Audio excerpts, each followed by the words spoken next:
En 1968, un rappel pour les plus jeunes, parce que cela commence à devenir une vieille histoire, Billancourt était la plus grosse concentration ouvrière de la région parisienne. Environ 33 000 travailleurs y étaient exploités. La presse n'était pas avare de qualificatifs excessifs, la nommant la forteresse ouvrière. Il n'était pas rare non plus d'entendre des phrases telles que « quand Renault éternue, la France s'enrhume ». Cependant, même si tout cela relevait du langage des journalistes, il n'en reste pas moins que la CGT et bien sûr le PCF y occupaient une place prépondérante. La CGT obtenait entre 70 et 80% des voix aux élections professionnelles, tout au moins dans le collège ouvrier, et le PCF revendiquait de façon peut-être un peu exagérée de 50 à 70 cellules. Lorsqu'arrive mai 68, cela fait un peu plus de 2 ans que je suis dans l'usine. J'avais été élu délégué du personnel en octobre 1967 sur les listes de la CGT. Mais ce mandat ne survivra pas aux élections qui suivirent mai-juin 68.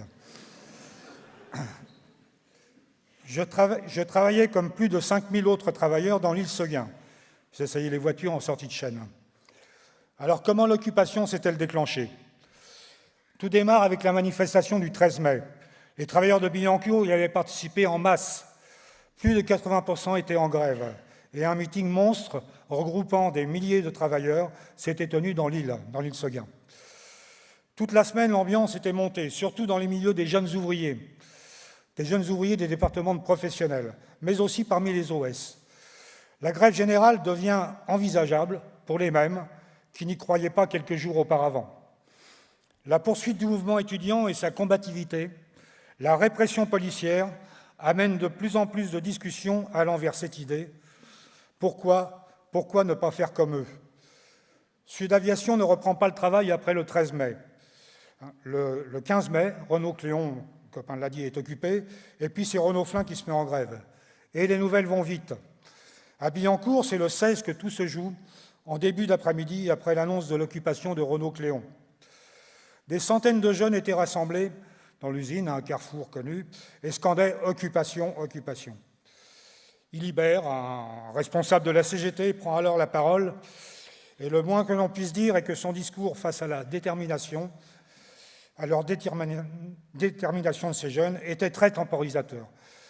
En gros, il leur demandait de rejoindre leurs ateliers et d'attendre la décision de la CGT dont la commission exécutive allait se réunir le soir même et qui prendrait les dispositions voulues, bien entendu. Il faut rappeler qu'un tract de la CGT daté du 15 mai proposait, je cite, « de discuter et de se prononcer sur l'éventualité d'un nouveau mouvement d'ensemble limité de toute l'usine dès le début de la semaine prochaine pour exiger, devinez quoi, l'ouverture de négociations. » Et ce, alors même que Renault Cléon se mettait en grève avec occupation. Il n'était donc nullement question dans les intentions de ses dirigeants d'imiter cet exemple. Ce discours fut cependant totalement inefficace, puisque les jeunes partirent en manifestation à travers les ateliers des différents secteurs de l'usine et en criant « occupation, occupation » et la déclenchèrent effectivement. En ce qui me concerne, je remonte dans l'île et alerte les camarades de mon secteur sur ce qui est en train de se passer. Instantanément, ils prennent les choses en main, ferment les portes de l'île, nous déplaçons les voitures afin de bloquer les issues, et aussitôt nous nous installons à l'entrée du Bas-Meudon, qui est une porte de l'autre côté de la Seine, et prenons possession des lieux, et nous nous préparons à accueillir les cortèges étudiants. Bien naïf. Mise devant le fait accompli, la CGT prend le train en marche, mais elle prend aussi également très rapidement les choses en main après un bon petit moment de flottement. Les étudiants viendront bien, mais à un autre endroit, quai de Stalingrad, où la CGT avait déjà pris place, fermé les grilles et commencé à parler de protéger l'outil de travail et d'empêcher toute provocation. Et pour cela, évidemment, d'interdire toute entrée aux personnes étrangères à l'usine et donc aux étudiants qui restèrent bloqués derrière les grilles. Il y aura toutefois des échanges, car bien des jeunes ouvriers en ressentaient le besoin. Cela constituera d'ailleurs un des premiers points d'achoppement entre ces jeunes et la direction de la CGT, car ils ne comprenaient pas cet ostracisme vis-à-vis des étudiants. À Billancourt, la grève va durer 33 jours. Il n'y eut pas de comité de grève, malheureusement, ni nous, ni aucun autre groupe n'était en situation de l'imposer aux dirigeants de la CGT. Les discours syndicaux se tenaient à partir d'une passerelle élevée qui surplombe l'immense esplanade de l'île Seguin. Les ouvriers, dans leur grande majorité, ont plutôt fait grève à la maison, sauf quelques centaines de militants, dont nous faisions partie, qui occupaient véritablement l'usine. Mais lors des grandes échéances, les ouvriers venaient en masse. Et c'était le cas ce jour-là. Le 27 mai, l'esplanade de l'île Seguin était remplie. Les dirigeants syndicaux étaient tous là, de Ségui et Frachon pour la CGT, à Descamps pour la CFDT, en passant par Bergeron pour FO. Tous avaient participé aux discussions de Grenelle et étaient d'accord pour faire reprendre le travail aux 10 millions de grévistes sur cette base. Sûrs de leur coup, ils avaient choisi Billancourt pour tenter d'entraîner tout le pays à la reprise. C'était la place forte de la CGT et un nom connu de tous les travailleurs. C'était donc Ségui qui a tenté de faire approuver ces accords au rabais, que mon camarade a rappelé tout à l'heure, des miettes en quelque sorte. Une honte de présenter ce bilan ridicule comme acceptable. Nous ne nous étions pas mis en grève durant 2 semaines pour de telles misères.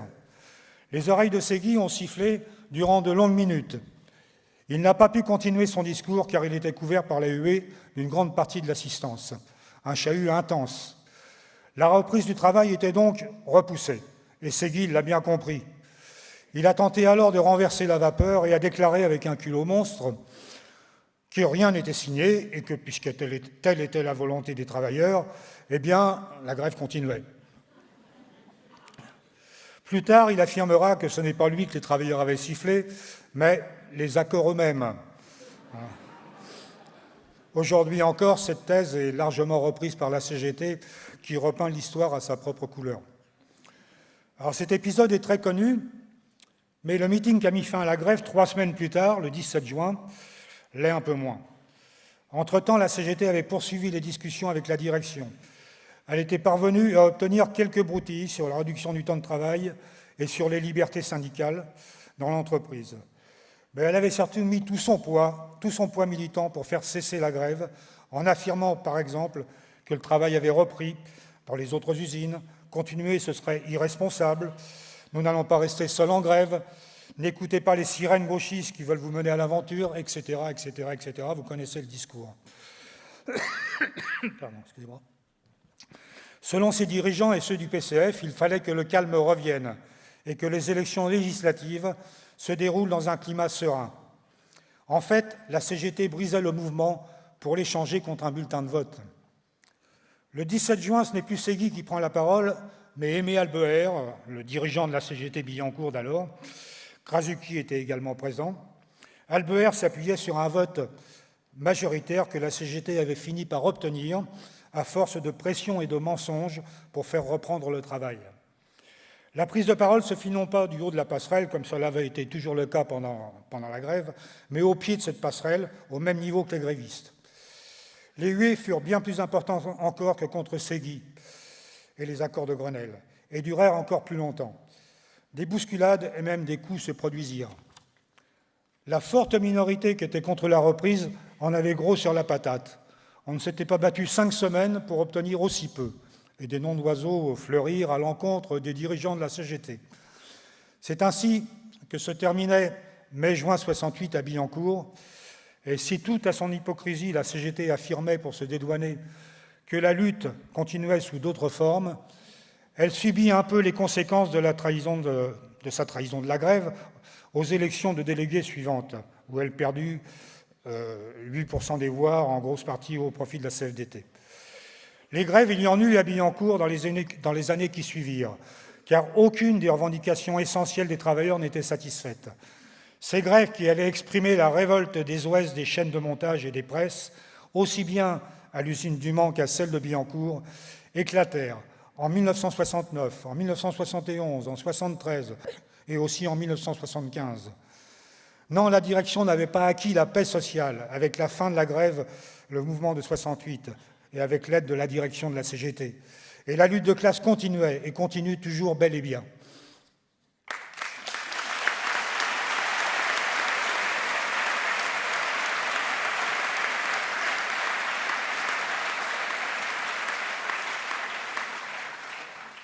pour continuer, sur la politique que les révolutionnaires ont tenté de mener pour contester la mainmise des bureaucraties syndicales, je donne la parole à mon camarade Jean-Louis Gaillard, qui va évoquer la grève de 3 semaines chez Roussat-Luclaf, à Romainville, dirigée, elle, par un comité de grève.